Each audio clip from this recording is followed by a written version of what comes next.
भगवान कृष्ण ने एक मार्ग प्रदर्शन किया। भगवान श्री कृष्ण ने एक प्रहसन उत्पन्न किया, एक लीला की।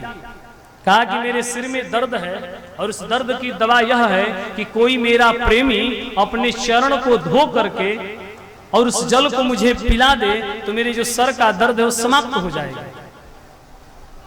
नारद जी कहे कि हे देवियां आप करेंगी? तो देवियों ने कहा कि हम कृष्ण की पत्नी हैं और हमारे वो स्वामी हैं, हम अपने चरणों को धो करके पिलाएंगे। यदि चरण धो करके कृष्ण को पिला रहे हैं तो हम लोग को नरक हो जाएगा। हम लोग नरक में नहीं जाना चाहते, हम तो कृष्ण की पत्नी हैं, हम ये कर्म नहीं कर सकते। बोले अच्छा। नारद जी अमुक अमुक स्थानों पर गए, किसी ने स्वीकार नहीं किया। फिर नारद जी ने सभी प्रेम की धारा को धारण करने वाले स्वयं भगवान श्री कृष्ण की परम प्रियतमा प्राण वल्लभा स्वयं श्री राधा जी के पास गए। राधा जी के पास जब गए तो कहा कि हे सरकार यह बताइए आप नारद जी आपका आगमन किस कारण हो गया? बोले कि आपके कन्हई को सर में बहुत दर्द हो रहा है। बोले कि उपचार क्या है? बोले कि उपचार तो बड़ा सहज है लेकिन कोई करने को तैयार नहीं।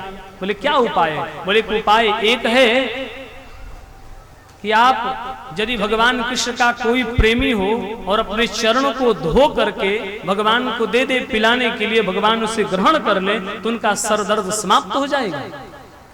राधे रानी ने कहा कि जल को लाइए और जलपात्र लाइए और तुरंत मैं अपने चरणों को धोकर देती हूं, आप मेरे कन्हई को पिला दीजिए।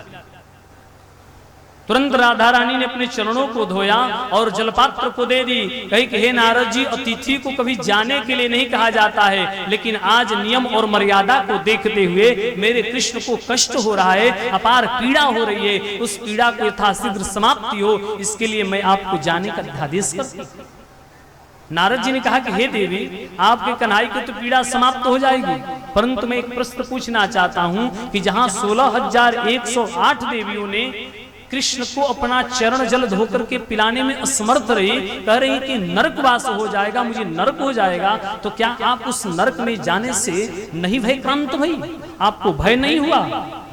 मात्र देवी राधा सरकार ने कहा कि हे नारद जी मेरे कन्हई को, मेरे प्रियतम भगवान श्री कृष्ण को, मेरे प्राण वल्लभ कृष्ण को असहनीय पीड़ा हो, दर्द हो और राधा उसे बर्दाश्त करे ऐसा संभव नहीं है। यदि मेरे चरण धोने से मेरे कृष्ण के सरदर्द समाप्त हो जाएंगे और उसके निमित्त मुझे नरक में वास मिले तो मैं जन्म जन्मांतर तक नरक में वास करना स्वीकार करूंगी, परंतु अपने कन्हई को दर्द देखना बर्दाश्त नहीं कर सकूंगी।